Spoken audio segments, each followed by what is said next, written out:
Oh, of course I didn't unmute myself. Hello and welcome to the Woodshed Sports Report.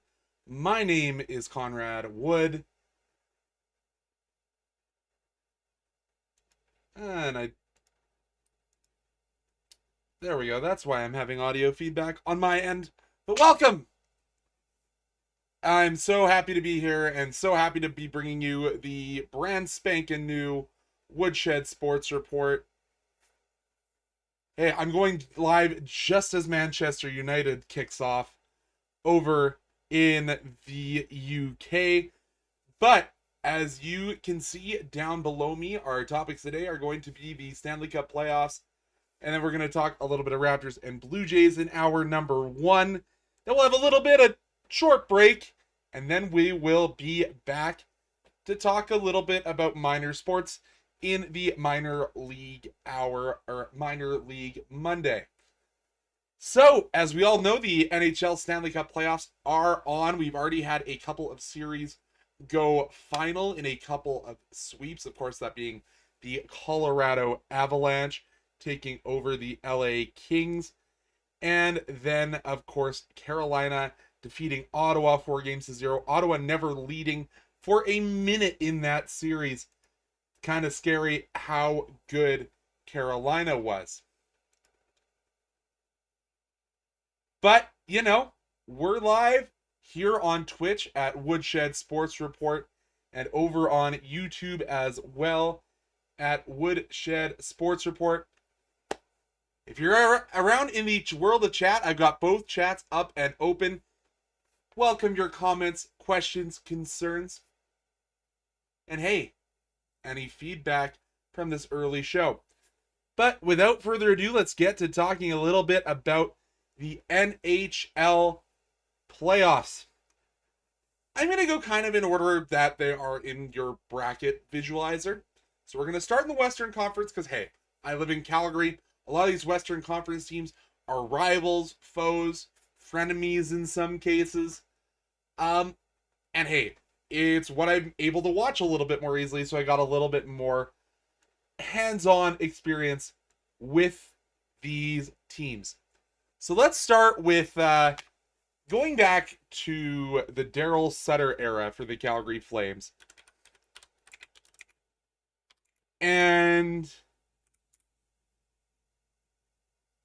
this was a comment in 2022 about the Calgary Flames potentially playing the Colorado Avalanche. But it truly came true for the LA Kings. It was a waste of 8 days. Because, boy, it was not really all that close in this series.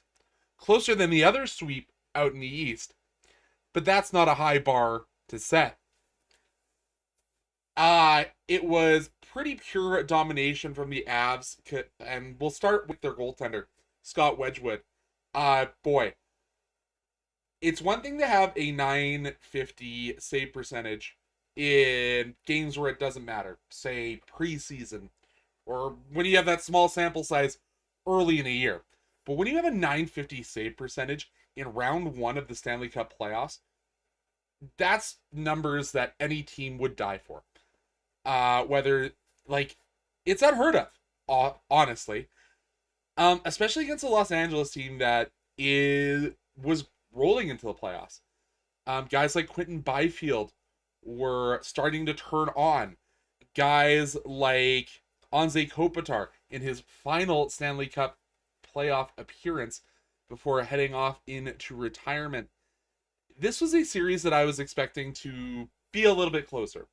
Was I expecting it to maybe be a gentleman's sweep where the Kings, using their defensive structure, kind of forced the Avs out of their game plan? But that's not what we had.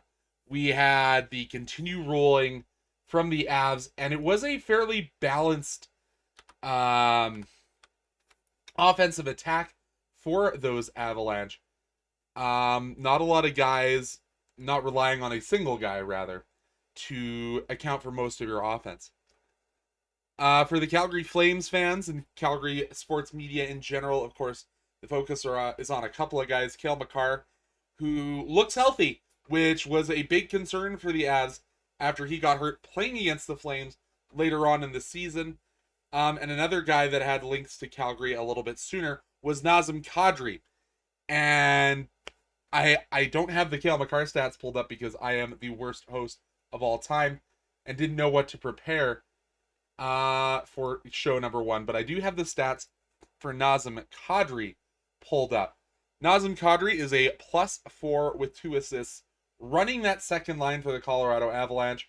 It's a tough team to break into those top 2 lines. Obviously, was a big acquisition for the Avalanche to try and push a team that won the President's Trophy, trying to be not cursed by that piece of hardware. And then Cale Makar has 2 goals, no assists, also a +4.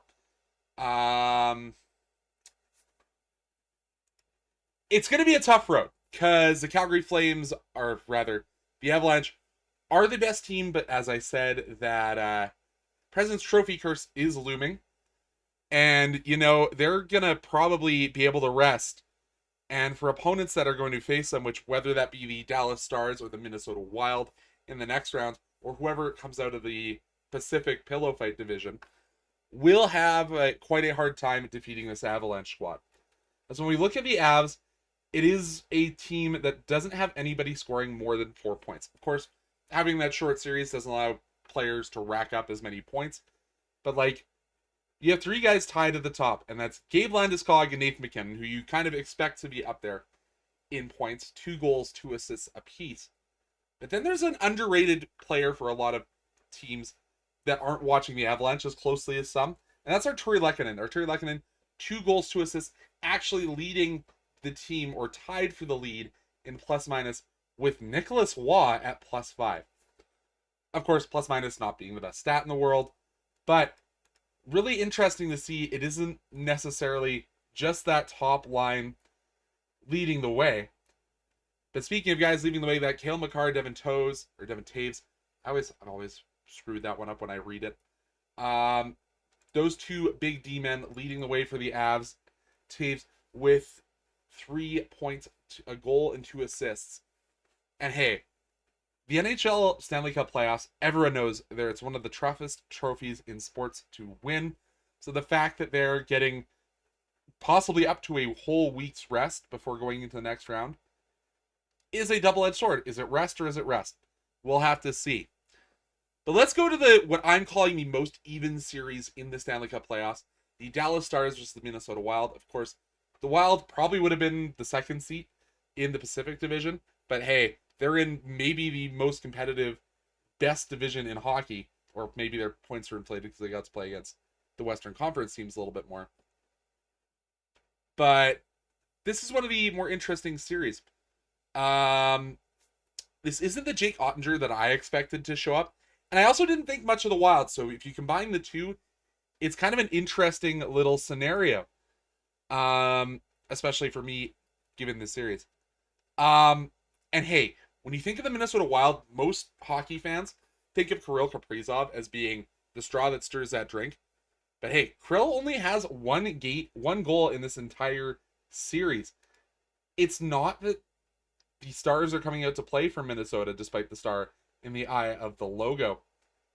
Really been a group effort. And then for the Stars, it is really that group that you expect. The Matt Duchene, Jason Robertson, Wyatt Johnson, to a lesser extent, Mikko Rantanen and Miro Heiskanen. But it is the Stars coming out to shine in Dallas, while doing it a little bit more by committee. But when you do look at this Dallas Stars team, there are some guys, hey, plus-minus, terrible stat. I will openly admit it. But when your guys, Mikko Rantanen and Wyatt Johnson, both at -4, underwater, Miro Heiskanen at -5, and Esa Lindell, a guy that's going to log a lot of minutes for this Dallas Stars team, -6. So who knows where this series goes? It takes some time to look into the chats here a little bit. Shout out to Sean H4. What do the Flames need to do to win the President's Trophy next season? They need to wake up and realize it's not going to happen. The Flames are going to be bad for a little while.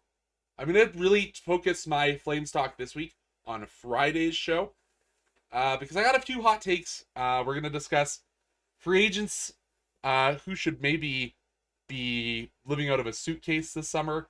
Make sure that they have their storage locker of all their stuff that's in Calgary ready to move.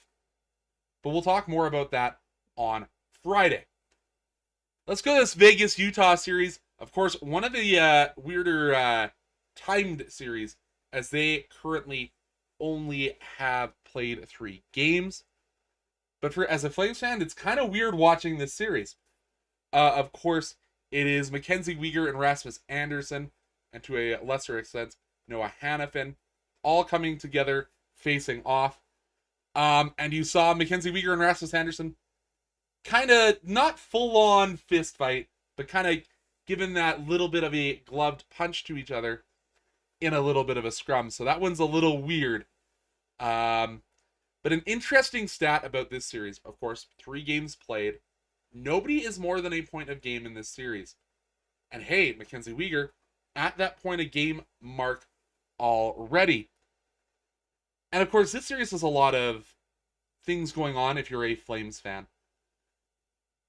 A lot of scenarios involving where do draft picks line up? Are they going to come in this year, next year, or 2 years from now in the case of one of Vegas' picks? Because there's really 2 scenarios for the Flames that are good. An early Vegas exit, which, hey, they trail by a margin of 2-1 in this series.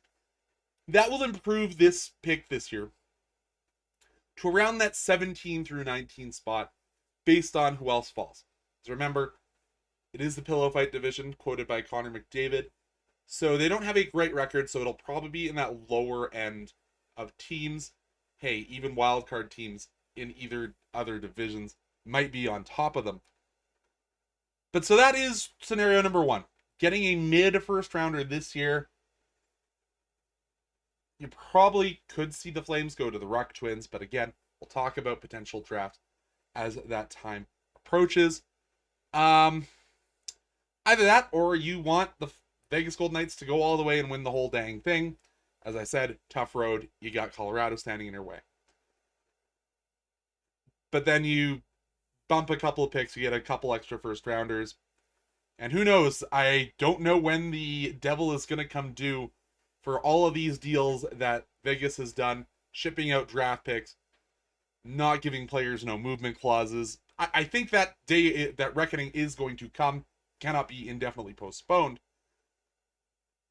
But we just don't know when, and if that's in the next few years. Flames control their next 3 years, potentially, of first round draft picks, but we'll have to see. So that's the Vegas-Utah series. I do see Utah potentially winning that. I think they played really well. Again, another one of those team supports rather than individual dominance. Speaking of individual dominance, the best player in the NHL, Connor McDavid, potentially the best player in the world. Again, not showing up in this playoffs. Of course, this has a few more extenuating circumstances than we've seen in years past. Of course, Connor McDavid's hurt. Leon Draisaitl returning from injury. If anybody with eyeballs knows that Zach Hyman is not 100%. So that, number 1, is a struggle for the Oilers, who trail by a 3-1 series lead for the Anaheim Ducks. But then you got to look at their goaltending. The guy that had been their starter throughout the end of the season, Connor Ingram, he has an .850 save percentage through 3 games played. Of course, then they went to Jari in game 4, who has a .384 goals against average and a .895.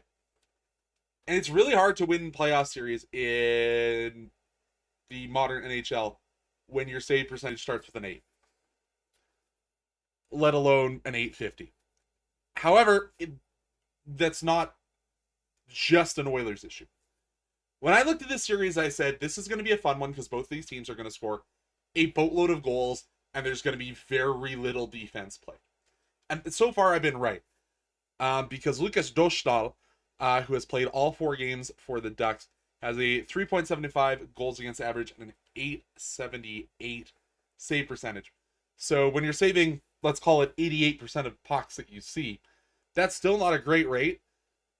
But when the guys on the other side of the ice are trailing you in that regard, it really is tough.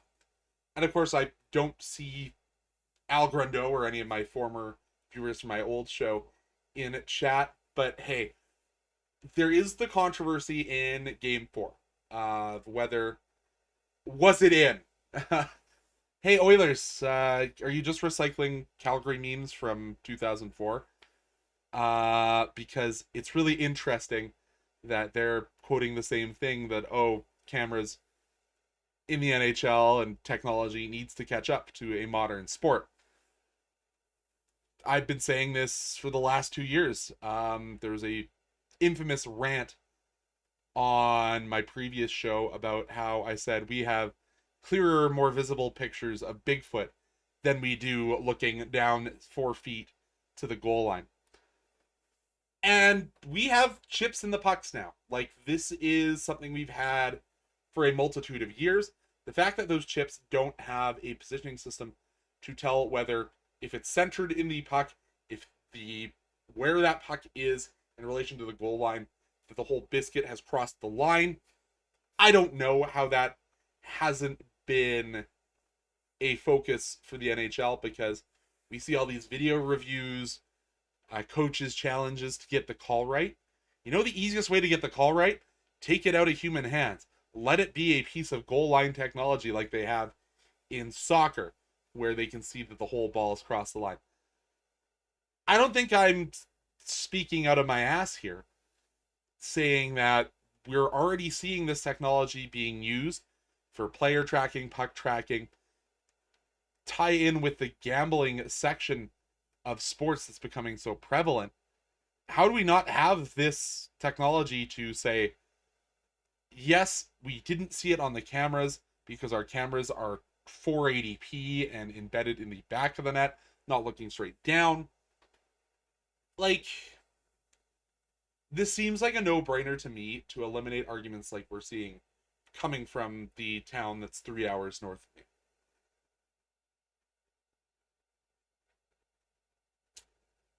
I find it difficult to track the puck on the TV broadcast. They should use a chip in the puck to make it more visible. I don't want to go back to the era of the glow puck. But yeah, it is hard for some people. I'm not one of those people. I've grown up and learned how to track the puck. But there's numerous ways that this could be implemented to make it easier on folks to watch and enjoy the sport of hockey.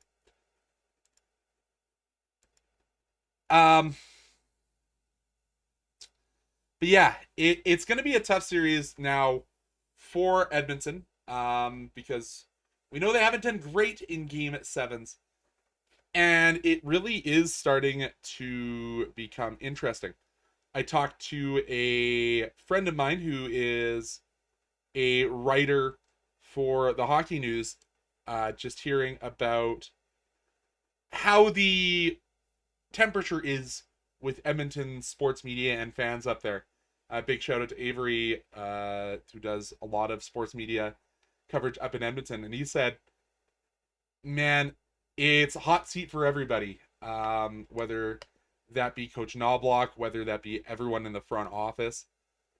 Daryl Cates is furious. And you can see it on the face of Connor McDavid. This isn't what he expected this team to be this year. And of course, there's going to be fatigue from going to 2 straight Stanley Cup finals. There's going to be a lot of pressure that a lot of other teams don't face, knowing that Connor McDavid and crew are trying to push to be at that level every single season. But, man, it's going to be interesting when this series ends, what happens in Edmonton, and if the results of this series end up costing people's jobs. But that's it for the Western Conference. Again, there's a lot of interesting series, and just that looming shadow of the Colorado Avalanche sitting at home, getting to pre-scout everyone, trying to win both President's Trophy and Stanley Cup. So when was the last time that was accomplished? This is something I should know as a hockey fan.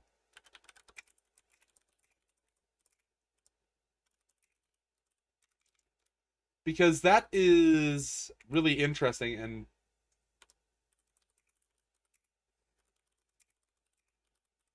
let's do a quick Google together.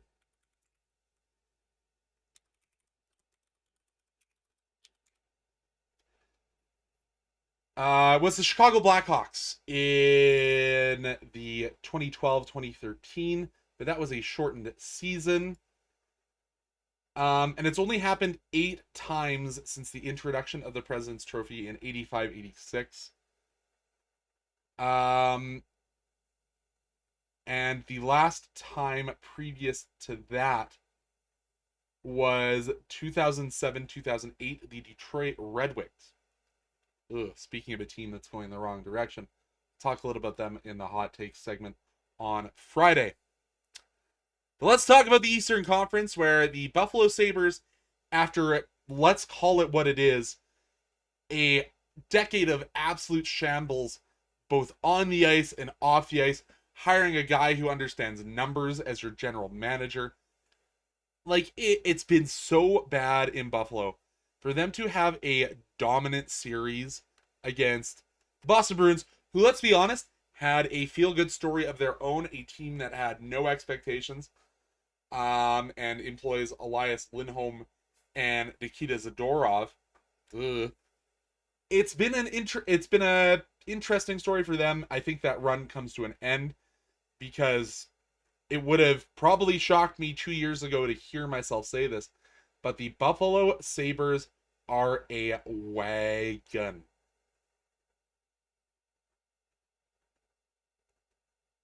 It's shocking, I know. And the fact that they have a pretzel in the town that's in the shape of a saber, definitely not phallic whatsoever. This team has always loved their sports teams, whether that's Bills Mafia jumping through tables that are sometimes on fire. Like, it truly is an interesting point to see them back in contention, because it's been difficult for Sabres fans, to say the absolute least. But the fan base has bought back in, has really showed that, you know what, I believe that this team is where it needs to be, and we're going to come back and we're going to buy the new jerseys. We'll throw the Buffalo head back on. We will throw our Hasek jerseys back on. Go and support this team. But the only question for the Sabres is, who gets to be your starter going the rest of the way?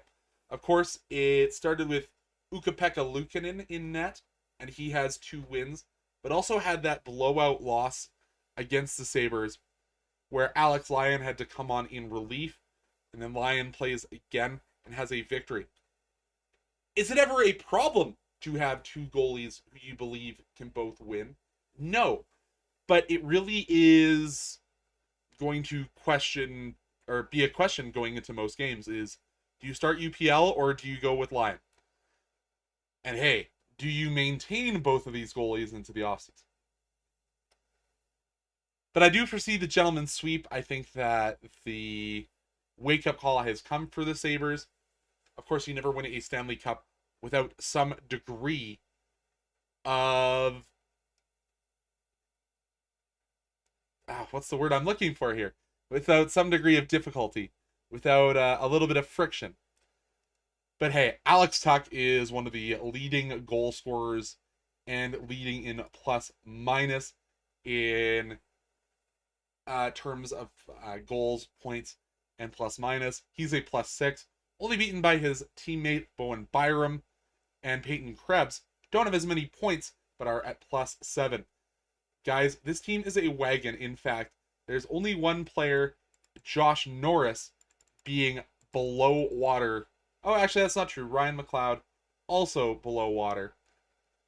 Both are at -1, though. So I foresee this being the gentleman's sweep, as I said. And hey, the Sabres have the second highest goals per game behind the Anaheim Ducks, tied with the Oilers at 3.75 goals a game. That's the upper bracket in the Atlantic. Or no, the Metro. Speaking of the Metro Division, what is regulation wins? Only one game ending in regulation in the series between the Tampa Bay Lightning and the Montreal Canadiens. The Canadiens trying to use skill and use this Martin St. Louis style of attacking hockey to create a window of opportunity for themselves.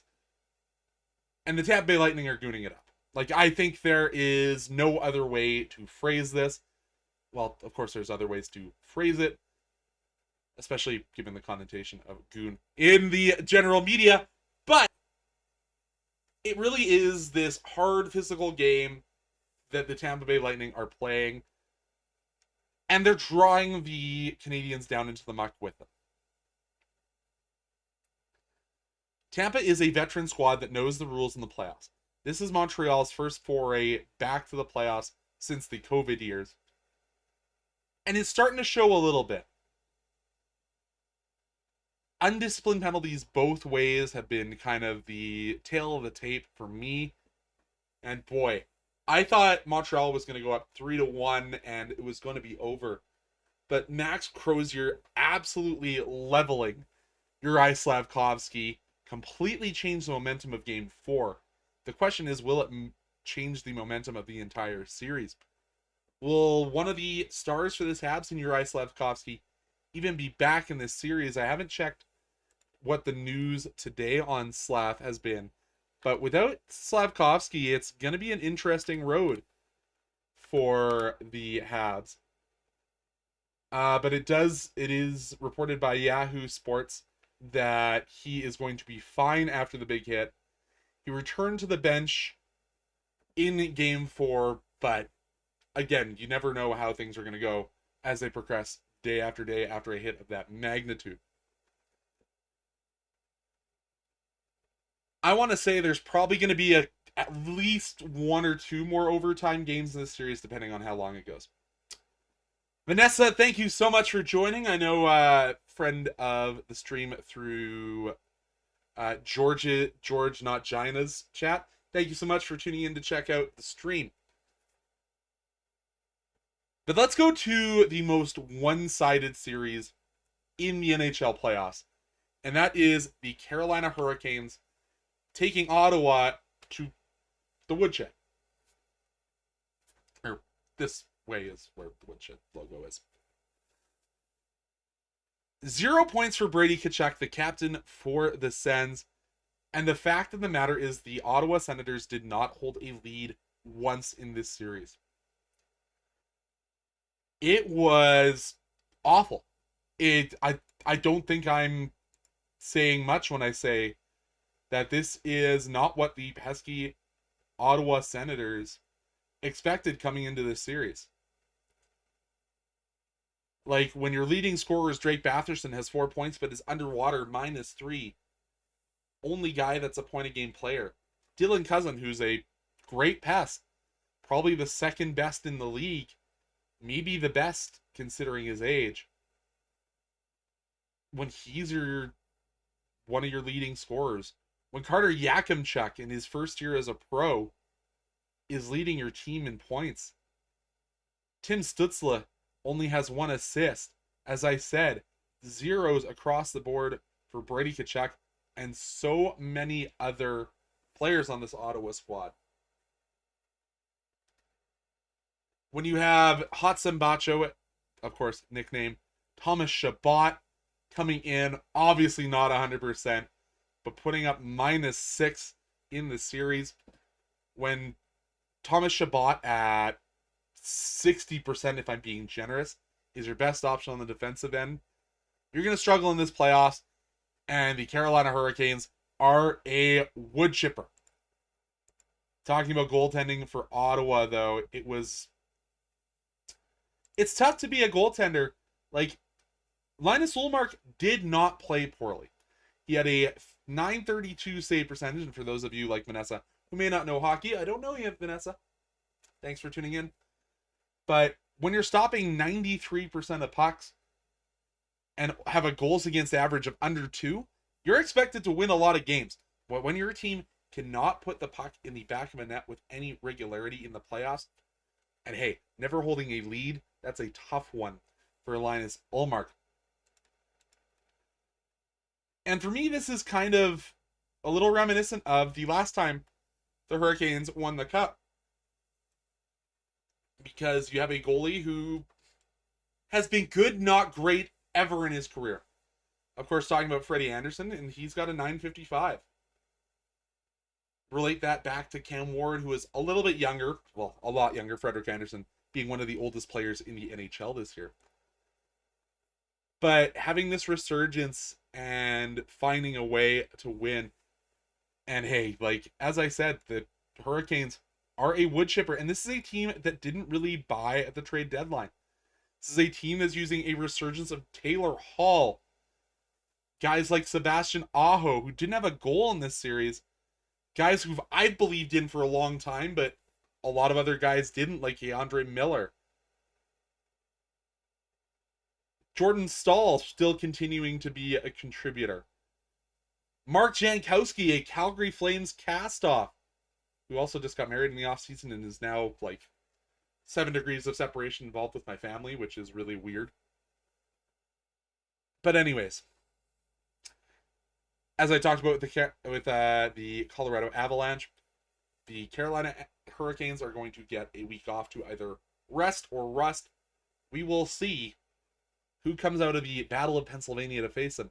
Speaking of that Battle of Pennsylvania's, I think this is going to be another gentleman's sweep. It's been one of the feel-good stories to see Sidney Crosby come back from the Olympics, come back from his knee injury, push the Penguins into that wild card spot. But it's been pretty one-sided in this one. It's youth versus experience, and you have to remember that even though Sidney Crosby has a sweetheart of a deal that isn't putting the Penguins into the scenario that the Oilers are facing, where there's no money for anyone else, Evgeny Malkin still takes up a significant piece of contract. It's an interesting era for the Pittsburgh Penguins, because I know a lot of people, myself included, were thinking that this was going to be a rebuild year and the Penguins were going to be at the bottom. But a resurgent Erik Karlsson, despite the fact that he's -3 in this series, the emergence of guys like Rickard Rakell, who is leading the Penguins in points, where they're being let down is their goaltending, because Stuart Skinner is who we thought we are, being an absolute sieve. You were probably not going to see him for the rest of the playoffs. It is likely going to be, who is their backup? Artur Silovs, who was the AHL champion last year with the Abbotsford Canucks, who didn't even make the AHL playoffs this year, will have the net the rest of the way. And the story really has been a pair of young guns for the Flyers. One they drafted, one they did not. Porter Martone has been really, really good in this series in not much time that he's had with the Flyers. And then a guy that was a cast-off out in Anaheim, Trevor Zegras. I think both teams really happy with the outcome of that trade. Zegras leading the way. The only concern for Flyers fan is, where is Matvei Michkov? He was supposed to be the future of the Flyers. 0 points in the playoffs. And also, shout out to Gritty. Gritty and his unhinged nature is always a fun thing to watch with the Flyers. But him literally chucking a mannequin or a stuffed version of a Penguin mascot 3 bowls down in the stadium was one of my favorite things I've seen in the entire playoffs. I have all the time in the world for Gritty, and chest kiss, and then him standing in the corner staring down the Penguins players during warm-ups. Oh, love it. So that's your breakdown of the playoffs here on the Woodshed Sports Report. games tonight in the NHL playoffs. The Flyers are at the Penguins. Again, I think this will be that quote-unquote gentleman's sweep. And Vegas at Utah. I'm going to predict that Utah will hold home court. Of course, funny pun because their owner was a basketball guy who just wanted to bring a hockey team in to have another tenant in his arena. And I'm not a big basketball guy, but the Raptors have found a way to come back in their series against the Cleveland Cavaliers. Of course, we'll talk about the game yesterday because that's kind of the only one that I really watched where the Raptors were not good shooting from the floor. But the Raptors were even worse. 23 points from both Scotty Barnes and Brandon Ingram. Jacob Poeltl, the center, chipping in 10. RJ Barrett puts up 18. Like, this is a interesting year for the Raptors. Again, we're not expected to do much. There was talks of getting Scotty Barnes out of town even early in the season. And limiting James Harden to under 20 points. Donovan Mitchell, the only Cav who is over 20 points in this one. The Raptors managed to hold home court, win both games at home, force the series back to the Cleveland side. Game 5 will be on Wednesday. So we'll have to see what the Raptors can do. Again, that's a long stretch between games. Of course, maybe there's other things going on in Cleveland other than the Guardians games because nobody really wants to go to those, despite the fact that they just won a series or just played a series against the Blue Jays. Who will be our next conversation to round out this hour, this first hour of the Woodshed Sports Report? Again, thank you so much, everyone who is tuning in, whether that's over on YouTube or whether that is here on Twitch as well. But the Raptors, or the Blue Jays, have had a slew of issues. And unlike the song that they play, the Blue Jays are not okay and they aren't playing ball. Of course, that comes to some key injuries. We've seen George Springer, the designated hitter, miss time due to a fractured toe. I've heard a lot of my friends saying they want to donate a thumb to Alejandro Kirk as he's still on the 10-day DL and even had surgery on that left thumb. Anthony Santander on the IL with a labrum surgery. That's a long-term injury. Nathan Lucas on a 10-day IL. Addison Barger out of the lineup with an ankle sprain. And that's just position players who are injured. Of course, we haven't seen Jose Barrios or Trey Yesavage. Barrios still recovering from that elbow fracture. Yesavage with that shoulder impingement. And when you're throwing the ball like right above your head, your shoulder's probably pretty important. And that's not the only pitchers, like Shane Bieber out with elbow inflammation. Yimi Garcia, Estrada, Cody Ponce, which is likely going to be a season-ending injury for Cody Ponce with that ACL sprain. And then Bowden Francis out for 2026, getting Tommy John. And a guy that was thought to make his jump to the Blue Jays this year in Ricky Tiedemann is out with an unclear how long he'll be out with elbow soreness. Gonna have to grab a drink.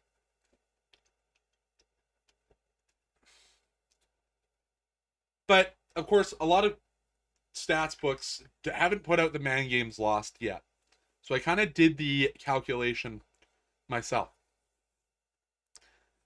Because we're only approximately 30 games into this season for most teams.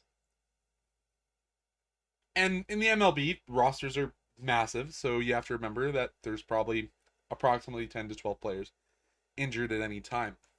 Based on my calculations, though, the Toronto Blue Jays have already lost around 275 man games lost. What's a man game lost? It's a player unavailable for a game, thus losing a man game. That is on the higher end of any team in the MLB. And it isn't just rotational guys that are easy to bring someone in. Guys like Trey Savage and Jose Barrios, who are expected to be part of your starting rotation, out for long term. Um, Shane Bieber, who is expected to play a lot. Cody Ponce, who is supposed to be that big addition to this Blue Jays rotation. Springer, who is supposed to be your everyday DH. Kirk, who is your starting catcher. Santander, who has torn his labrum and is a long-term injury. Of course, I know my friend Sean, who is in chat, didn't think that Santander needed a contract this year. He'll be gone for quite a while. Like Nathan Lucas and Addison Barger are your kind of rotational guys who are on that 10-day IL. But like, it's not guys that are unneeded. Well, so we'll have to see where that goes. And then, of course, you have to talk about guys that have not performed. Of course, I'm speaking of Brandon Little, who was optioned down to AAA Buffalo and is now lighting AAA on fire. Brandon Little is a guy where the stuff has been known to be good for a long time. Just unable to put everything together fully. Seems that when the lights get brightest, Brandon Little falters. So we'll have to see if he gets his mojo back down in AAA, and Luzardo Estrada optioned down as well. It's been an interesting season for the Blue Jays. What is their overall record as of today?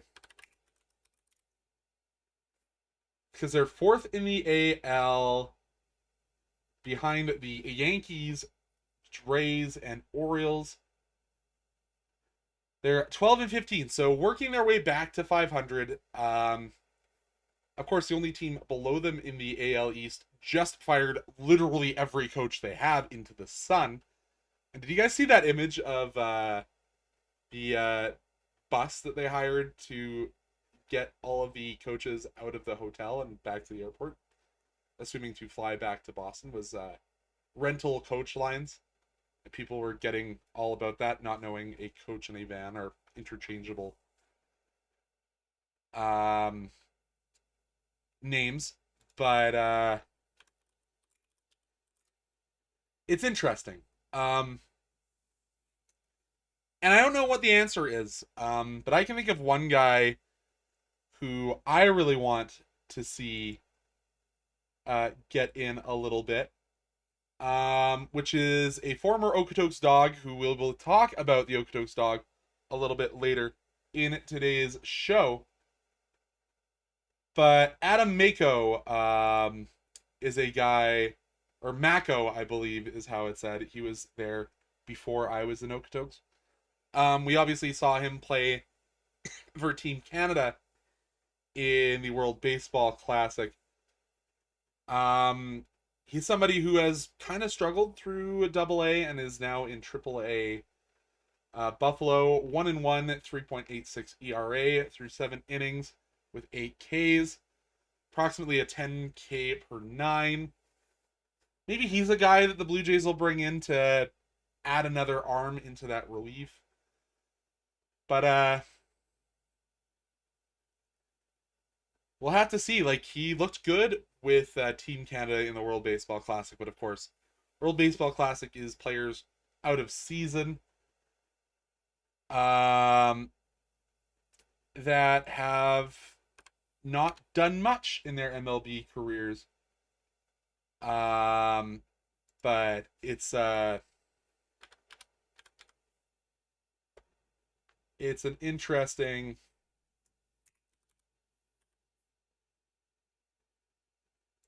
scenario for the Blue Jays. And what do they do? Is it time for them to blow it up? And oh boy, just another, when it rains it pours for the Blue Jays, as Max Scherzer, as of 45 minutes ago, has been placed on the injured list retroactive to April 25th, with both right forearm soreness and left ankle issues. Oh boy. When it rains, it pours for the Blue Jays. And it's also been kind of interesting. A friend of mine and former voice of the Okotoks Dawgs, Jonathan Hodgson, has really been pointing out that it's been Canadians that have been shutting down the Blue Jays repeatedly, which is just kind of funny. It's been really kind of funny to watch. But now talking about a few Blue Jays as we wind down this first hour. Got about 10 minutes left in hour one of the show before I go and get my get a water break, get some food. Hopefully, the rest of you. Um, it's guys like Eric Saborski who shut down the Blue Jays earlier. Um, and of course, Matt Tugboat Williamson. Matt Tugboat Wilkinson. There we go. Tugboat, I'm sorry. I know you're probably not going to see this show because you're busy tearing up a double A. Also in that Guardians season. But man, it's been interesting. Oh, and I'm just hearing that Trey Savage is also going to be returning shortly, so maybe that allowed them to place Mad Max onto the injured list. But yeah, I really don't know what is going to come next for the Blue Jays. It's going to be a bit of a struggle.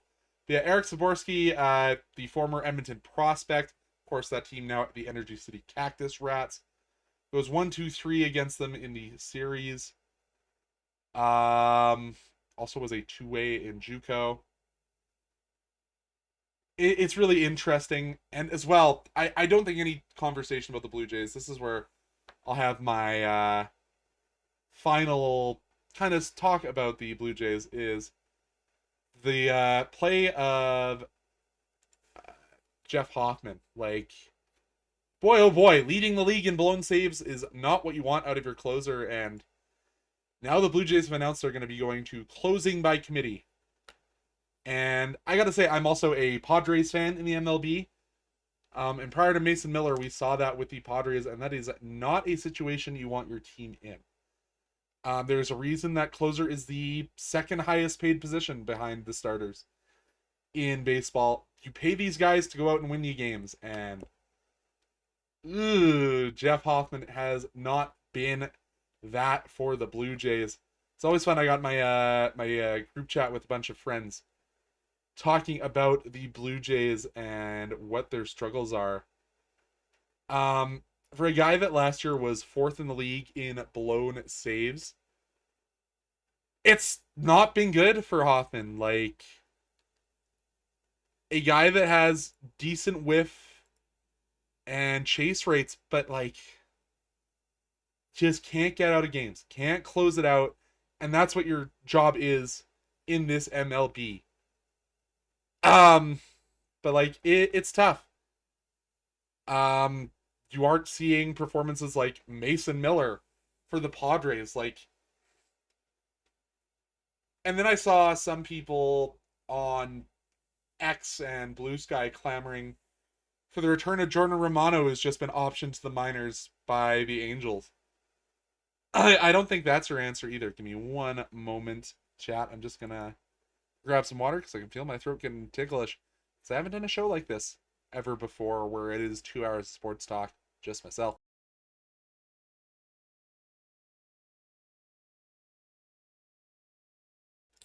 Got to work myself back into this because Okotoks Dawgs season. Shout out to my friend Ashton Loera. It's going to be an interesting one for the Blue Jays. It doesn't sound like, from everything I've seen and read, that a closer is on the way from Buffalo. Like,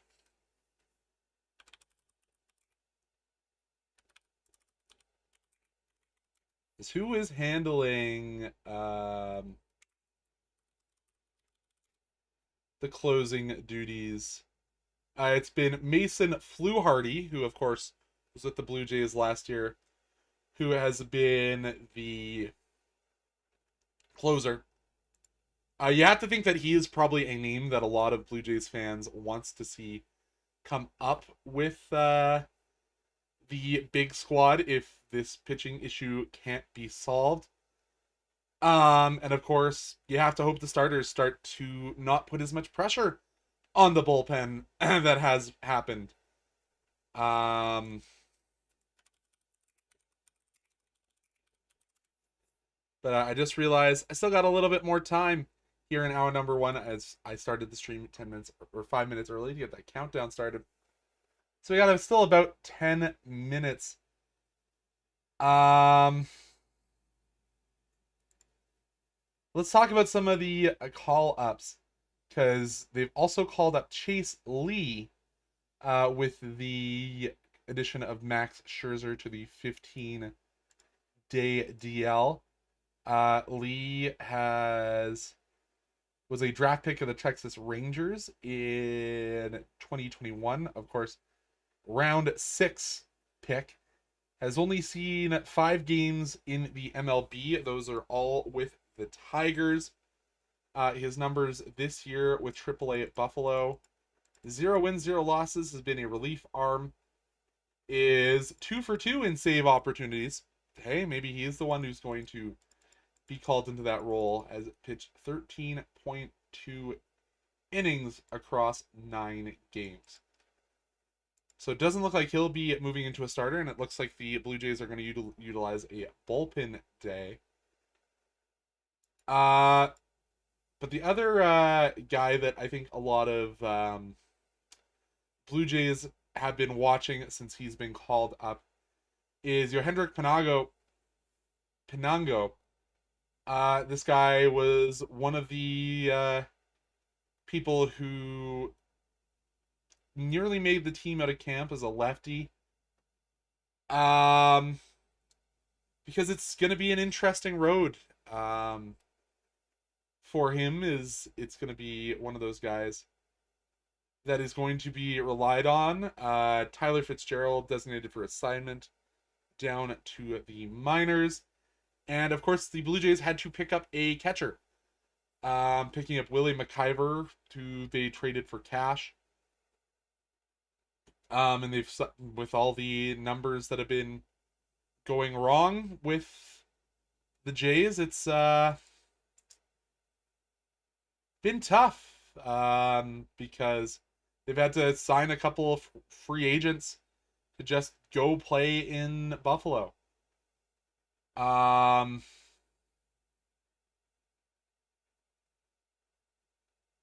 And of course, with the injury issues, there's been a lot of number changes and shuffling. But it'll be an interesting short little series here for the Blue Jays. And you know what? I think with my throat being the way it is, we're going to go into our BRB right here. When we return from the break, it will be, you know what? I can show you our swap a topic. Maybe I won't because I need to go to this. It'll be the Alberta Premier League and the Western Canadian Baseball League talk when we return here on the Woodshed Sports Report.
All right. Time to talk Alberta Premier League, formerly known as League One Alberta. A little bit of soccer because we are playing games in the Alberta Premier League starting on Friday. Of course, it's an interesting league this year, back down to 8 teams, and we'll talk a little bit about the drama surrounding that as well. 6 teams located in Calgary on the men's and the women's side. And the women's side is the Calgary Blizzard, Calgary Foothills, Calgary Rangers, Calgary Villains, and Callies United. Of course, that's the combination of the Calgary Callies and Calgary Southwest United. And then you have the Calgary Wild FC under 21s. Of course, that U21s is U21 because they can also send players down there for conditioning stints who are injured or returning from injury with the main team. And then, of course, the one Edmonton team, now that Edmonton Scottish no longer part of the league, Edmonton BTB, and the St. Albert Impact from around the Edmonton area. Then on the men's side, we do have the same Calgary teams, Blizzard, Foothills, Rangers, Villains, Callies United, but we don't have the Calgary Wild because they are the women's team in Calgary. Instead, we have Cavalry FC 2, in addition to Edmonton BTB and St. Albert. Of course, an interesting first schedule of games, only 3 games taking place on both the men's and women's side. And let's talk first about the men's side and a game I am probably going to be going to, with the Calgary Cavalry FC 2 taking on Calgary Villains SC over at the field at SAIT, the Cohos Memorial Field or whatever they're calling it, about 4 blocks away from my home. And hey, it's $5 if you want to go watch some of the best soccer in Alberta, because it's going to be an interesting one for this year. Because it's I don't think we have a couple of games that don't have a stadium announced for this already. Of course, that being the St. Albert Impact being hosted by St. Albert. So I have to think they're playing at their St. Albert outdoor venue. But a couple of games at the new soccer dome that the Villains have put up with their own money, which is the Maxwell Center. Huge shout out to the Villains being able to build a sports facility with 0 public money invested. Just getting the clearance from the city of Calgary. And then, of course, that Cavalry FC game at SAIT. And where the Wild play? They're playing at the Maxwell Dome against the Villains. So interesting. Men playing at SAIT. Women playing at the Dome. Interesting. That's all I'll say on that one.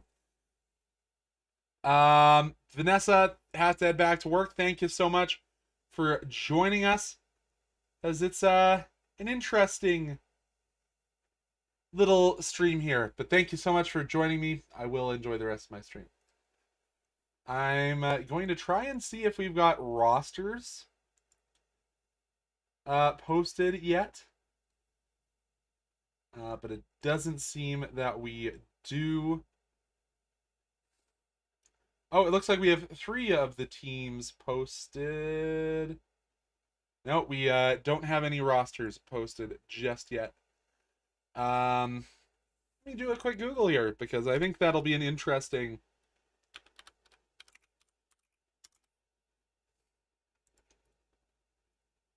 Okay, they have a roster according to Wikipedia, which is as of September 3rd. It is going to be a lot of guys that are full-time Calgary natives. Of course, the one name that I have my name on is Jax Wielden, of course, son of Calgary Premier League, Calgary FC head coach Tommy Wielden. Another guy, the last name I recognize is Luca Kaiser. I believe he's the youngest member of that Kaiser line, which has a couple of Calgary FC drafted players. But also you might, again, with it being a level 2 squad for Cavalry, you could see some of the pro players who are returning from injury or need to work on their fitness heading down there to get some additional time. You might see a guy like Owen Antoniak heading down there. But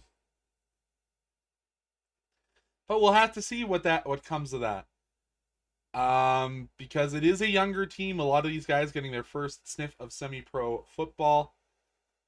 And another player who I would have my eyes on if you're going to watch the Alberta Premier League and specifically Cavalry FC 2 is the keeper Blake Morrison. He's kind of been around the Cav squad for a bit. Been one of the guys who helps them warm up out at Atco Field at Spruce Meadows. But again, it's an interesting situation because, as I mentioned, Edmonton Scottish nearly folding up in Edmonton and withdrawing from the Alberta Premier League and only announcing this about a month ago. There's been lots of rumors floating around in soccer circles about the fiscals for Edmonton Scottish. Because the rumor is that they were up to $1 million in debt for a local sports organization, which just should not be the case. And here is the statement, or some of the words from the statement from Edmonton Scottish. Currently, most League One, Alberta Premier League, funding models rely heavily on youth registration fees. We do not believe that senior teams should be funded solely on the backs of children, and we are choosing to stand firmly behind that principle. We believe that registration dollars should support the program it comes from. And I don't necessarily disagree with that stance. Purely. Should kids' registration necessarily be going to paying semi-professional athletes? No. But is it the reality that we don't have this pyramid built up for this sport as we maybe should? Probably that's correct. And hey, Edmonton Scottish were the top of Alberta. They went on and played in the Canadian Championship in 2024 against Cavalry. Is it really helping your system if you're Edmonton Scottish not having that capstone? Not having a place where these players are aiming for, are leading to? I don't think so. We see it in baseball. Like, we've had numerous academies playing in Alberta for baseball that have started to build these programs. Like, we have Vauxhall obviously the Okotoks Dawgs. Like, these are um, things that needed to happen for these players to develop. Um, and we'll have to see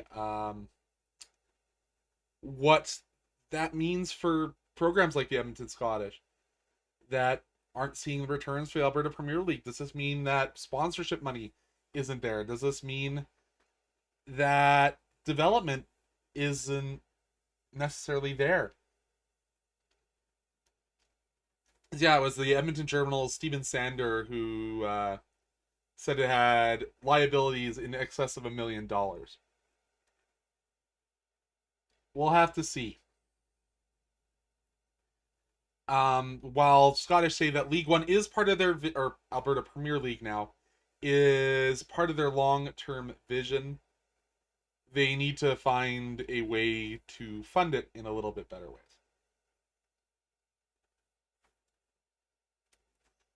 So what does the future hold for them? I don't know. What does the future hold for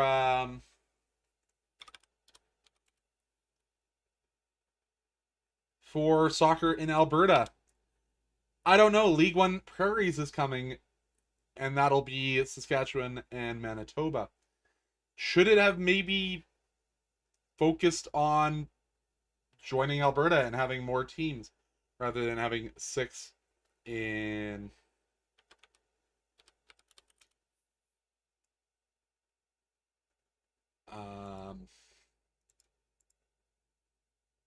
rather than funding these teams? Should have been a fully amateur system rather than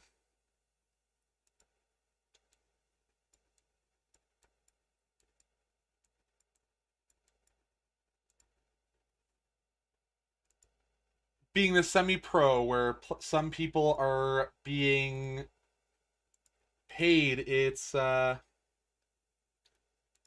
really interesting to think about, because it is really different and strange.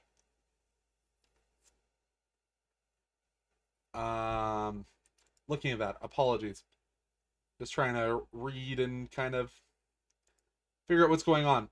But yeah, 8 teams, and as I said, this is a lot of guys that need a summer league to play in out of college, similar to the Okotoks Dawgs. You'll see guys from around U Sports, in addition to some of the guys that are returning from NCAA soccer down in the States in these squads. And Calgary FC are kind of really the only one that is developing players on their own away from U Sports. So it's just a little bit different in what's going on there. But let's talk about the Western Canadian Baseball League, the WCBL, of course, the local team being the Okotoks Dawgs. It's a lovely, wonderful league that I do commentary for. And a lot to talk about in the Western Canadian Baseball League. Again, the league consists of teams in Alberta and Saskatchewan.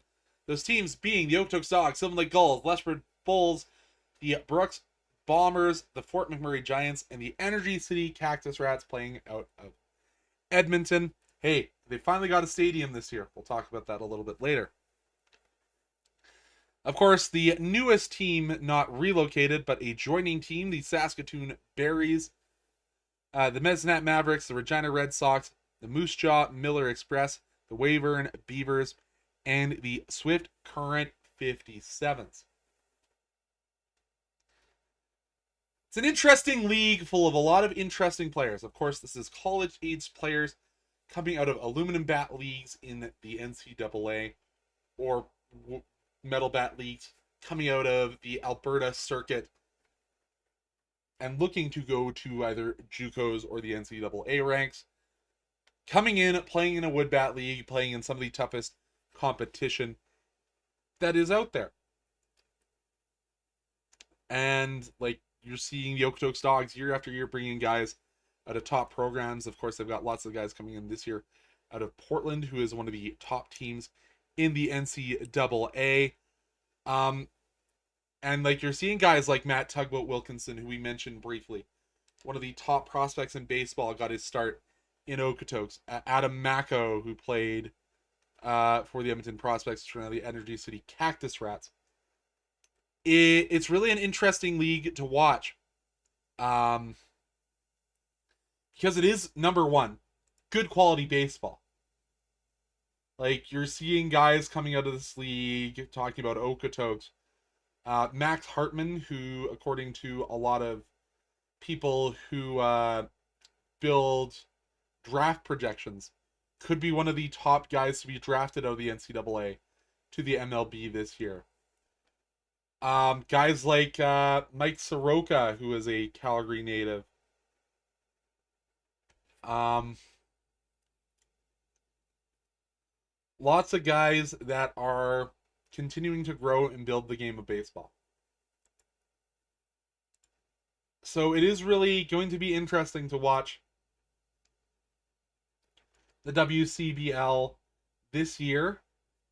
Because hey, it's just continuing to build, and with Canada's showing at the World Baseball Classic, with the Blue Jays and their success in the MLB last year, it really is going to be an interesting year to see if more Canadians come out support teams like the Dogs, whether you're in Central Alberta going in and checking out the Gulls, who are always a top tier program.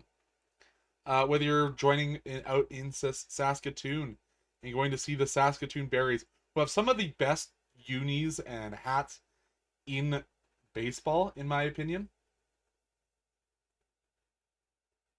And hey, we might be seeing more baseball in the MLB coming to Vancouver, as the Vancouver City Council has approved a plan to acquire an MLB team.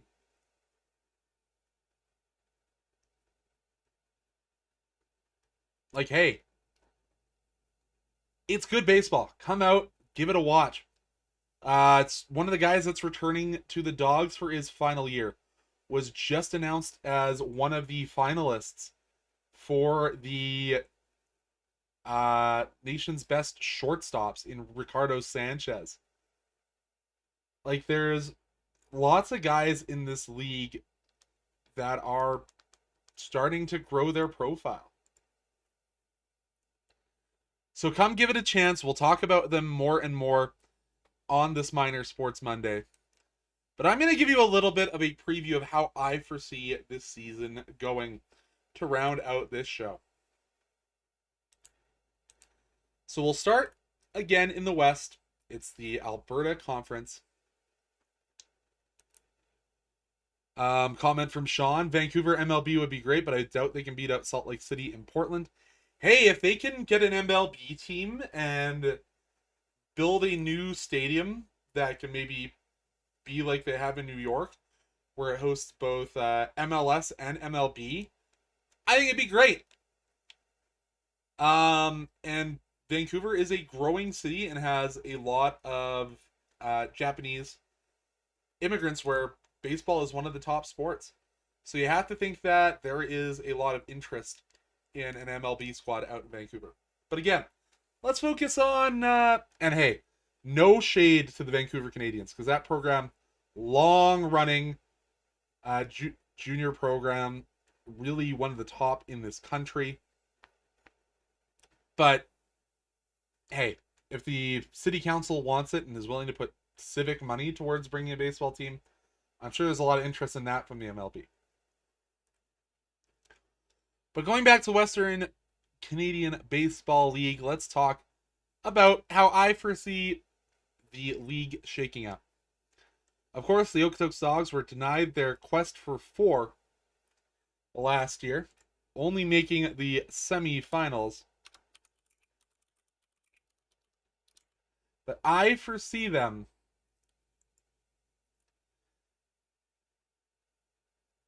entering this year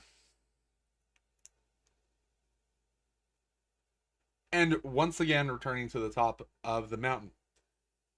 They, of course, are one of the weird situations having co-managers, Loopote, of course, coming in and handling the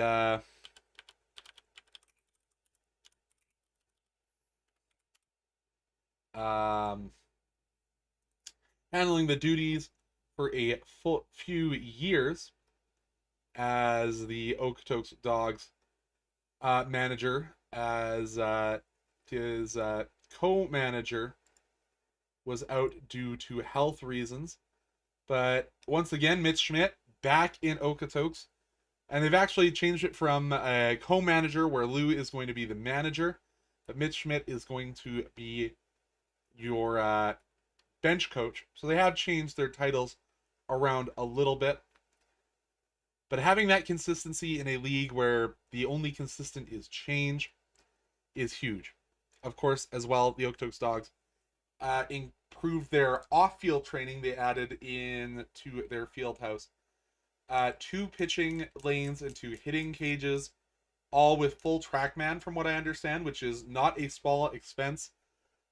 And hey, they're returning a big slate of guys that allowed them to run that three-peat. Of course, I already mentioned Ricardo Sanchez, who is up for one of the top plays in top shortstops in baseball.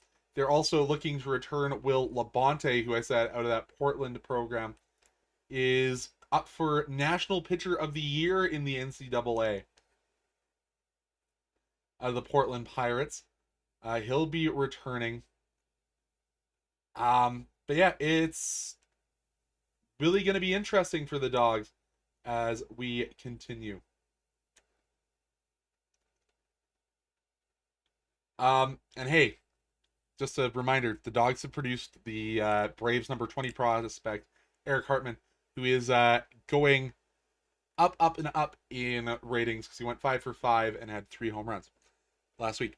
But yeah, I think the Dogs will continue to be great. Connor Croson, the guy who walked it off 2 years ago to repeat the three-peat, returns. Guys like Brody Forno, Ashlyn Luera is allegedly returning to the team, but hey, there's always those late season ads. And Nash Kroll as well will be manning first base for the Dogs. I foresee them winning the West. The Menace, the second most recent team into the WCBL, the Sylvan Lake Gulls, however, are going to be challenging the Dogs for their dominance. Of course, they came up short in the finals this last year to the Regina Red Sox. And they've had a little bit of change in their coaching and front office. Jason Chatwood, their manager last year, moved into a general manager position, and Matt Happ moves from pitching coach to head coach. The Gulls have been good ever since they entered this league. I don't foresee that changing, even with the coaching staff changes. As I said, still maintaining a similar system, but just changing things down a little bit. I think that they will finish second in the West once again. Another team with consistent leadership, the Lethbridge Bulls. They'll still be led by some standout pitching as they are every year. I predict them to finish third in the West. And I believe Carter Clarout has announced that he is returning, one of the best power hitters in the entire WCBL. So you have to think that they will continue. The only thing that they lack is they lack a lot of bats, but a lot of that can maybe be hidden by some standout pitching. And then the Brooks Bombers, where the only consistent thing is change. Another new head coach, Justin Gomez, former Reds pro and coach at the California Institute of Technology. And the only thing that you see consistently in Brooks is balls flying out of the ballpark. You see scores that have sometimes games that have 20 plus runs scored in Brooks in the wind tunnel of a stadium that they have. Also a very short stadium. So if you ever want to watch a game where balls leave the ballpark at a regular basis, tune into a Brooks Bombers home broadcast. You won't be astounded to see, or you will be astounded to see how many fly balls leave that short porch. We'll have to see what Justin Gomez and his father, I believe, is their batting coach. So it's going to be a family affair down in Brooks, the city that smells like money. Fort Mac, they obviously, it's a tough sell to have a kid out of California or Texas come up to the northernmost club in the WCBL. But they have stability and consistency in the coaching ranks, so hopefully they can have some returning. We'll see if they can contest the Brooks Bombers for that 4th overall spot. And then it comes to the Energy City Cactus Rat. The former Edmonton prospects still in the area of Edmonton. They are located now technically in Spruce Grove. And hey, they're trying to bring in more of the surrounding area. And if you don't know what a cactus rat is, it's a porcupine. Despite the fact that there are famously no rats in Alberta. And I don't think of Sherwood Park as, or Spruce Grove, as a necessarily arid climate for cactuses. I don't know. Am I right in saying that? Comment from Sean, at least they had the good sense to drop Edmonton from their name. Hey, it's an interesting choice. Energy City, to quote my broadcast partner, Mike Gould, Energy City is within us all. We just don't know where it necessarily is. But they, last year, were kind of like the Harlem Globetrotters. They were more of a barnstorming team where they'd play their home games at the first game of a series in someone else's ballpark. However, it does sound like Energy City Metro Ballpark is finally mostly finished, as far as I heard the last update. I know there was a lot of people who were really upset with the fact that they didn't get their season's tickets last year. But as far as I can tell, it sounds like that stadium is complete to allow fans into the stadium. Who knows if concessions are necessarily available? We'll have to see. And you have to remember, they still have Homer, the mascot of the former Edmonton Trappers. I'm sure you'll have to see him around the ballpark, in addition to the new mascot up there. I still have to say, I'm a little upset they aren't the Prairie Pirates, because I would love to just see what they could do with the colors of the Alberta Magpie. But yeah, I have to wonder if the Okotoks Dawgs will hit that 40-win mark once again. And as I said, Sylvan Lake always challenging. They were the Western representative in the finals this year after defeating Okotoks in the best of 3 semi or West Division finals, 2-0. We'll have to see what happens. And we'll have to see what Lethbridge does, because that is a top program as well. And it is really going to be who out of those, if Fort Mac can challenge Brooks for that 4th place. And I don't think it'll be hard for the Energy City Cactus Rats to improve from where they were last year, especially based on the fact that they finally have a home stadium. But let's head out east, where the Saskatoon Berries, they only joined in 2023. They take home the East last year and lose a heartbreaker to the Regina Red Sox, 2-1 to not even advance to the finals. They will be a team to watch this year. Don't think I'm going to go to a boostgoal.ru website, but thank you for trying to get me some viewers. I don't need any bots. Regardless, let's return to my train of thought, which is the Saskatoon Berries. They're hosting the All-Star game this year for the Western Canadian Baseball League. And they have consistency in coaching. They're returning a lot of guys. And again, another team that is scouting for the top players in JUCO and guys that are doing well in the NCAA. And hey, their ballpark is beautiful. Their training facility, from what I've heard, is top notch. Not a bad place to spend your summer. And the town of Saskatoon has fully embraced that squad. Great place to play. Have to foresee them leading the East again. Do they get to that 46 win mark and only drop 9 games all season? I highly doubt it. I think the 57s have started to improve. New coaching staff. We'll have to see in that one.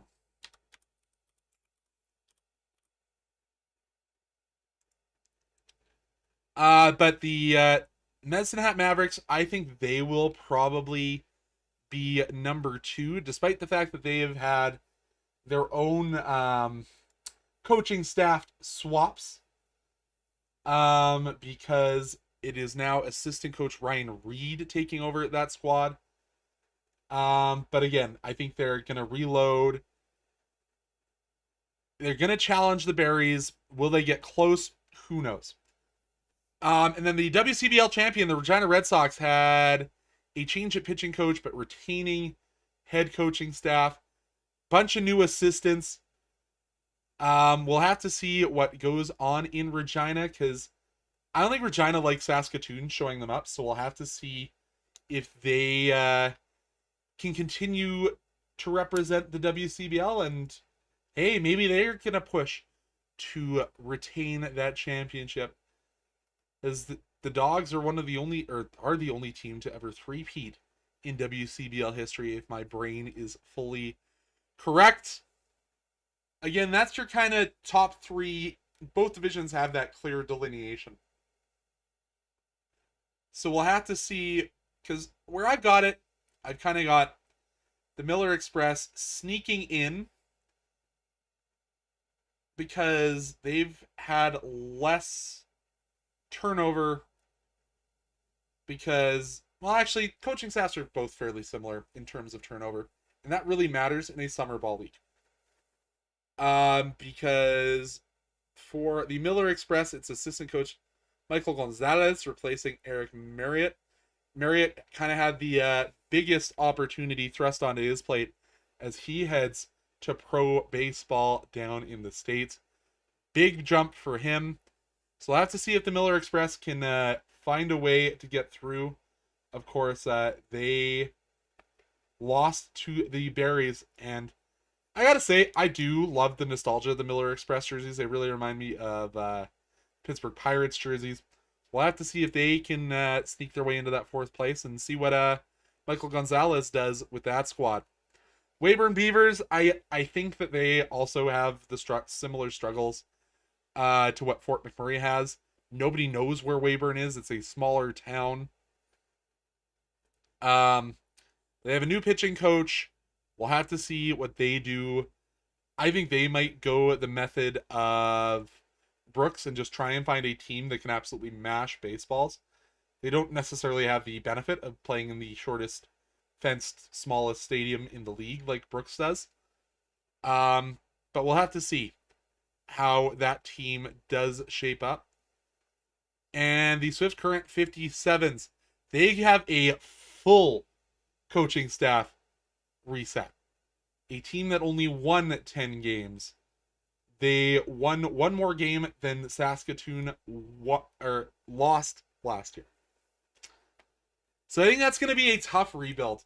Because as I said, sometimes the best thing you can have in the Western Canadian Baseball League is consistency. Just continuing year over year to have the same guys come back for their 4 or 5 years of NCAA eligibility, and then have the same coaching staff, know the guys when they return.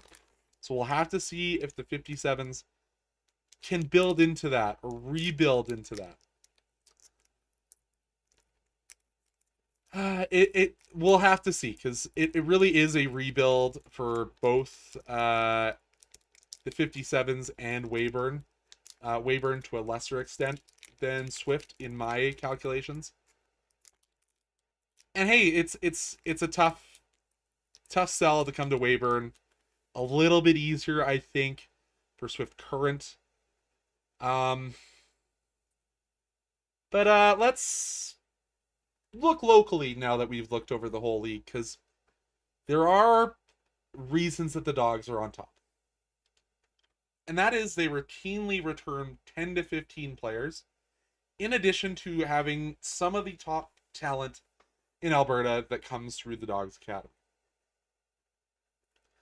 And with me being their broadcaster, there probably is some form of bias.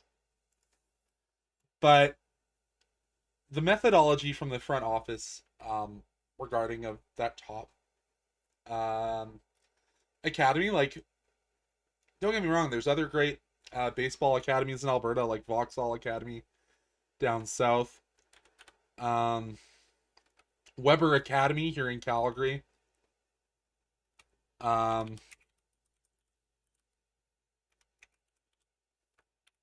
is also getting bigger and bigger. Calgary Elite Baseball, which is just across the road from me. Prairie Baseball Academy, which is that Lethbridge Bulls program. Vauxhall with their brand new training center. Like, there is lots of academies that are challenging the Okotoks Dawgs for that dominance. And hey, the town of Vauxhall is an interesting place to be if you're going to be a baseball player. And they're, of course, that building program for both Brooks as well as the Bombers. So it's quite interesting. But as you see, like, top guys from Okotoks are going on to play high-level baseball. Who is it that's playing?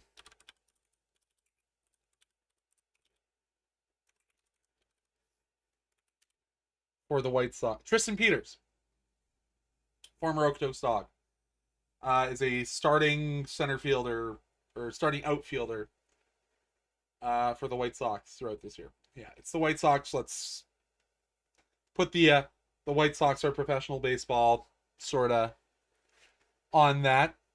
But hey, he's playing in the MLB after being traded out of Tampa. Guys are coming through this program, and why the Dogs are on top is they continue to come back year after year, continue to develop. I mentioned Connor Croson. Like, in a Woodbat league for college age players, people don't hit 400. Connor Croson hit 401 with a 1.077 OPS. And like that, for the Dogs, he wasn't usually your cleanup guy. He was in the middle of the order. He was either batting third in front of his NCAA teammate Nash Kroll, being the setup guy, or batting a little bit lower in the lineup just to get another power bat built throughout the league. And hey, he's a guy that plays the corners. He plays the hot corner over at third and also fills in at first when Nash Kroll is playing DH. And hey, one of the nicest guys on planet Earth. Absolutely love running into Connor Croson, whether that's when I go and talk to the guys at the end of the game, or whether I run into him at 7-Eleven when he's getting snacks for road trips. Like, and the fact that he's local. Like, that's a Okotoks guy who lives and bleeds for that city. So, glad to see that he's coming back. Ricardo Sanchez, Mexico City zone. As I said, one of the best shortstops in college ball. Coming back to Okotoks, hit 331 and is a everyday shortstop who has, despite not being the longest guy, has one of the best defensive reaches that I've seen. And fan favorite. Everybody loves Ricky. I I love Ricky. Ricky's a great dude. Um, I don't think you're ever going to argue with your shortstop hitting 331. And then there's Nash Bash Kroll, another returning player. He is that power through the middle of your order. Um, Hopefully he gets a little bit healthier this season. Had a couple, not serious, but minor injuries that kind of plagued him throughout last year. And didn't have a lot of strikeouts. And I hope Nash sees this. I'll send the link to Connor Croson. Last year I said I didn't expect the speed out of Nash, just based on his build. Boy is built like a house. But stole bags last year that I didn't expect, and I think pitchers didn't expect. But Nash has some speed. The 90 is there. And, like, let's be honest, like, with this being the last year of Nash Kroll, there is no better facial hair game in the WCBL than Nash. And then we'll talk about some of the pitchers. One of the guy who is a vet that doesn't get the shine on him as much as he should is Brody Forno. Has moved from being a starter into the rotation. He is an inning eater for the Dogs. Has great stuff. Like, and he's like one of those important guys in a summer league where he'll go where you ask him. You need him to be a bullpen day starter and eat 4 innings? Sure. You need a guy, one of the younger pitchers got roughed up a little bit, and we need someone to come in and stem the bleeding. Brody Forno is your guy. And of course, his dad running Grand Slam Sports down in Okotoks certainly doesn't hurt. But yeah, Brody, again. I remember him at the All-Star game last year. He wasn't allowed to go in and pitch by manager Lou Pote. But Lou said, you know what, Brody, go run the bases. And he ended up coming across the plate and scoring. And you never want to see one of your important innings pitchers slide into home plate. But Brody did it just because, you know what, he said, I'm out there running. I'm going to go get my jersey dirty. Especially when I'm not one of the guys who has to go do laundry. I think it was, I think he said it was Connor that had to do laundry. But, just one of those good guys you need to have on a baseball team. And we'll talk about this guy. This is my guy. Ashton Luera. Like, previously a closer, confirmed returning guy.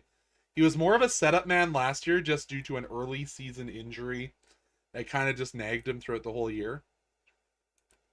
But if we go back to 2025, this is a guy who had a 1.47 ERA and 6 saves in a 52 game season. Ashton Luera, also, like, high 90s fastball, a change in the high 80s. And Ashton, I'm going to be sending you this link. You need to be able to throw that knuckleball to one of these catchers this year. I want to see the knuckleball. I want to see that 4 thrown down in the dirt at least a couple times. Get me, Ashton? And Ashton, I'll bring this jersey so you can re-sign it. Show on camera. But anyways, like, that's your Okotoks Dawgs. Like, this is guys that are returning. Like, you have a strong defensive spine in Sanchez and Croson. You got contact, OBP, and power. And, like, that's the one thing the Dogs never have to worry about. Or one of the things that the Dogs never have to worry about is chemistry. Like, you're going to see the return of 2 guys on a tarp, more than likely. The little bit of a podcast / social media videos from guys like Connor Croson, or the duo of Connor Croson and Nash Kroll, interviewing all their teammates. You're going to have Ashton Luera, the king of snacks, returning back on the bus. And Ricky, let's play safe on the stairs this year, okay? But yeah, it's one of the benefits for this Okotoks team not having to rebuild the chemistry that other teams need to. I guess that is where my minor sports report previous scouting had brought us to. Um, let's talk about what we are going to do for the next show as I do some research about the Calgary Hitmen for the rest of this show. But for next show, it is Wild Card Wednesday, where we are going to do talking about the two Calgary soccer teams, two Calgary professional soccer teams to open up the first hour. It'll be talk about Cavalry FC, their undefeated April, which is not something we can say very often about Cavalry. And the Wild, unfortunately, taking up their first loss, but in a year of adjustments for the Wild as they look to do better in the NSL. But let's talk about this Calgary Hitmen squad. So it has been an interesting year for the Calgary Hitmen. They ended up meeting the Medicine Tigers, and that Tigers squad is a unit. But yeah, it's been a really interesting year for the Hitmen, because this is a squad that had a bunch of rookies come in. Only had a couple NHL draft picks, like Blake Vanek, who is a rookie. Cale Dock, who is a Pittsburgh draft pick. Axel Hertig, who is an NHL draft pick to the Flames.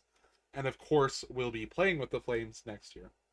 Or with probably the Wranglers next year.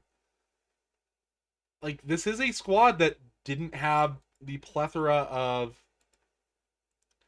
guys that were expected to be AHLers next year.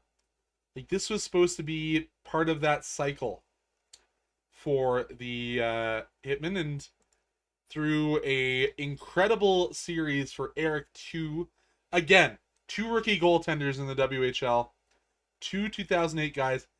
You don't necessarily expect that this team is going to make noise in the playoffs, but they make the show, get into the quarterfinals, sweep their first round,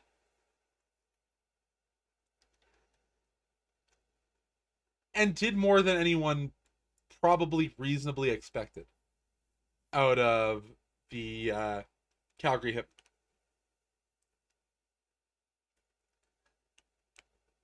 And of course, there's guys that I think maybe just needed a change of series. Guys like Ty Meunier, who was a former 7th overall WHL Bantam draft pick, comes in. The St. Albert native comes in, and is a key part of that squad.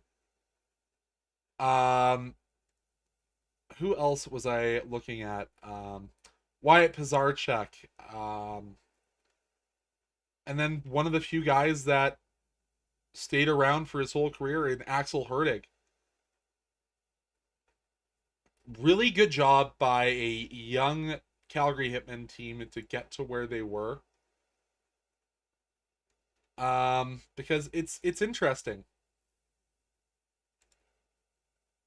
And like, for a squad where it is Dustin Friesen in his first year with this squad, Brad Moran, the former Calgary Canucks head coach and Calgary Canucks or Calgary Hitmen legend, in his first year as an assistant.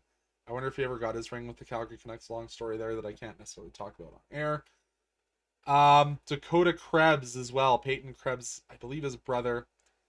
And Gary Davidson. Like, this is a, as I said, was supposed to be a year where the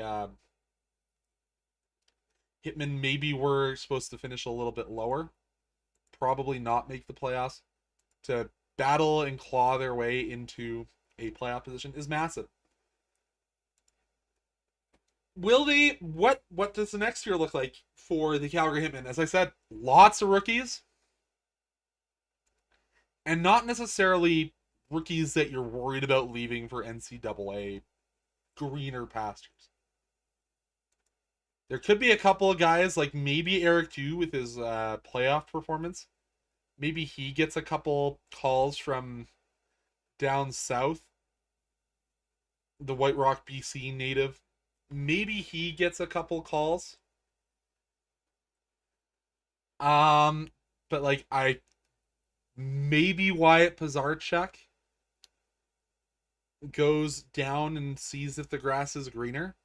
But it isn't a situation like you saw with Gavin McKenna where they're leaps and bounds better than everyone.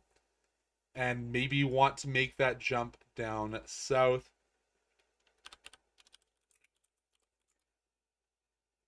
And it isn't a situation like the Pats where you're having to worry about some of these younger guys making that jump like Maddox Schultz. Boy, oh boy, got to see him at the Circle K. Whether it's Liam Pugh who might make the jump after this next year.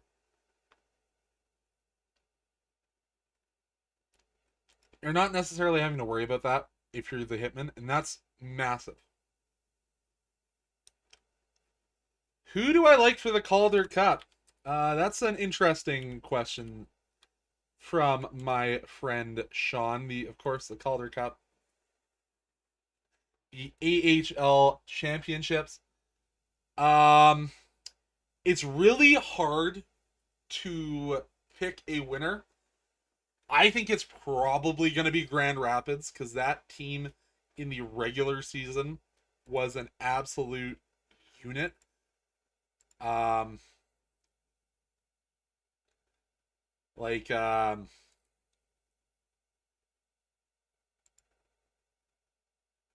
course, obviously they play more games out in the non-Pacific division, and that's why their regular season standings are. Oh no, they changed that this year. Everyone did play 72 games. Need to pay more attention to the AHL. I guess that makes sense now that there is more teams out in this direction. But only losing 16 games, well, I guess Providence did as well. I think it's really hard to vote against Grand Rapids.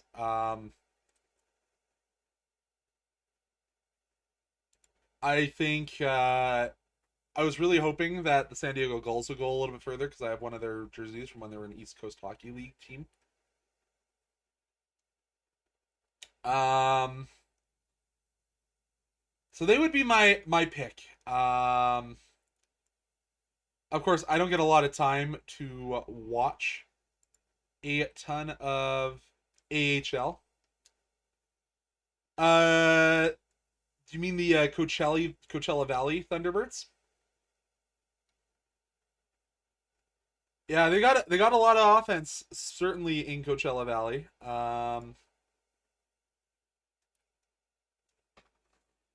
But yeah, I think that it's going to be really tough to unseed Grand Rapids.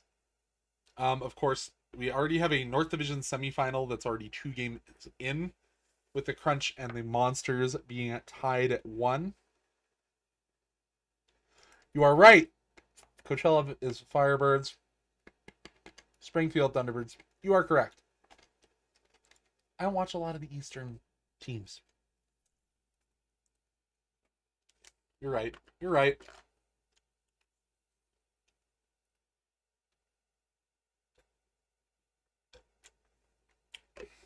They're in tough. They're facing, I think, one of the better players in the AHL in Ilya Poitras and Providence. Or no, wait, he's with Hershey. Too many Bears.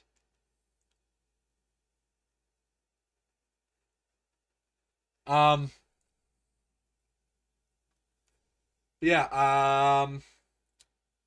it's gonna be interesting. The AHL is a tough league. It is as uh not as punch 'em up as it used to be. That's more become the East Coast League that now has that reputation. Um, so we'll have to see. And interesting, it is the toughest division, the or Pacific Division. Now that they've got so many more teams over here, of course, a lot of teams wanting to move their teams out west to be a little bit closer. I didn't know they actually had the most teams make the playoffs in the Pacific because they have more teams in that playoff round. Things I learned today that I didn't know yesterday. Um, a little bit sad that the Bridgeport Islanders did not advance further in their last year in Bridgeport. Of course, they aren't moving to Hamilton next year. That's going to be an interesting story to watch because they've got their naming going through approvals and checks for the team that is likely to go into Hamilton. I really like the name Hamilton Hammers, which is apparently one of the names that was filed for trademarked or for being trademarked in Canada. However, I believe Forge FC, because they use a hammer in their logo, may contest that name. Um, but yeah, that's the Calder Cup. I really have a hard time cheering or seeing anyone unseating Grand Rapids. I don't think the Moose will do it for sure. And it's interesting out in the Eastern Conference, we do have Laval versus Toronto as well. Mentioning that former Flame Dylan Dubé has been getting big minutes in Springfield. Sure. Don't have a lot of thought on Dylan Dubé.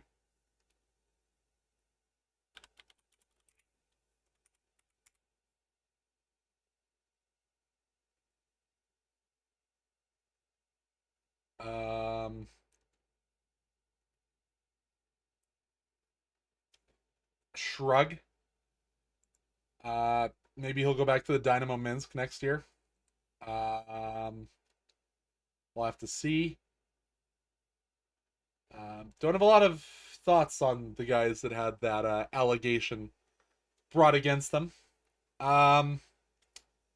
But if we look at the WHL playoffs,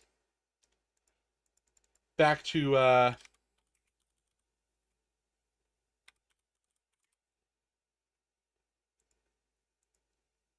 we are into the conference finals where the Everett I can't remember Everett's team's name. The Silvertips. It's always so weird because they've got a grizzly on the front of their jersey, which has nothing to do. Against the newest team in the WHL, the Penticton V's. So cool to see the team that leads the BCHL going all the way to the finals. And then in the Eastern Conference, which is weird that Alberta is the Eastern Conference, it's the Prince Albert Raiders against the Medicine Hat Tigers. That series tied at 1, Everett up 2-0 on Penticton. Gonna be an interesting final there as well as their the Nutrien WHL playoffs roll on. I personally do have a soft spot for Everett as they have a couple former Calgary Canucks on that, or a former Calgary Canuck, and in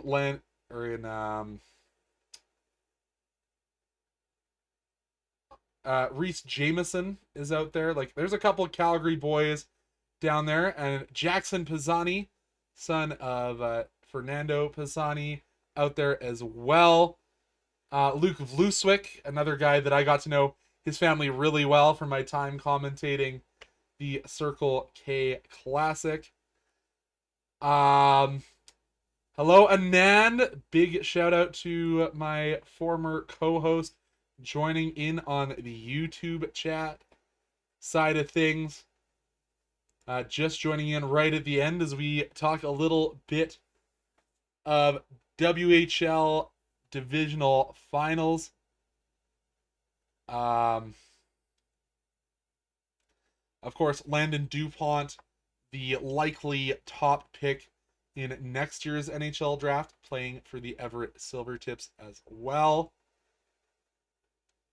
And then over on the other side of the bracket, let's take a look in at the, as I said, former BCHL Penticton V's, names that I know and want to cheer on. Chase Valiant, good Alberta guy. I know they don't have a ton of Alberta talent. And then we look over on the other side of the bracket in the Medicine Hat versus Prince Albert.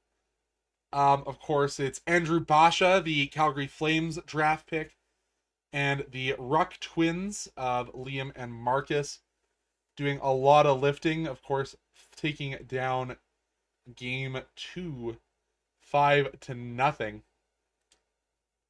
Obviously, watching that series to see how the Andrew Basha does after he's sent down, playing a position he hadn't played since U18 AAA, playing at center with the Tigers. Had a penalty in that game as well. Looking at other names that you want to look out is Bryce Pickford, the Montreal Canadiens draft pick. He is doing quite well in that series. And Jordan Switzer, going to be a goalie to watch, I think, for the near future. Daxton Rudolph, one of the players for Prince Albert that I've had my eyes on for a while. I think Braden Dubé, is related to Dylan Dubé. Don't quote me on that.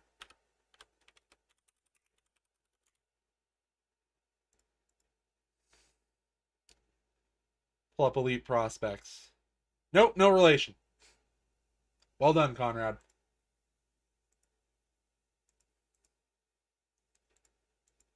But yeah, it's certainly an interesting series there. Will the Tigers continue to just roll to a finals with their pair of first round draft picks and high-end NHL-bound talent? You'll have to see. Other names that I think you should be keeping an eye out for. It's had a terrible series, but I really like Braden Coots. But yeah, we are winding down. Only 2 minutes left until we hit 3 o'clock, which will mean this 2-hour premiere show has gone the distance. Wednesday, as I said, our next show, 1 o'clock Mountain Time, your start. We'll talk Cavalry and the Calgary Wild. I'm trying to get us a guest for that show. And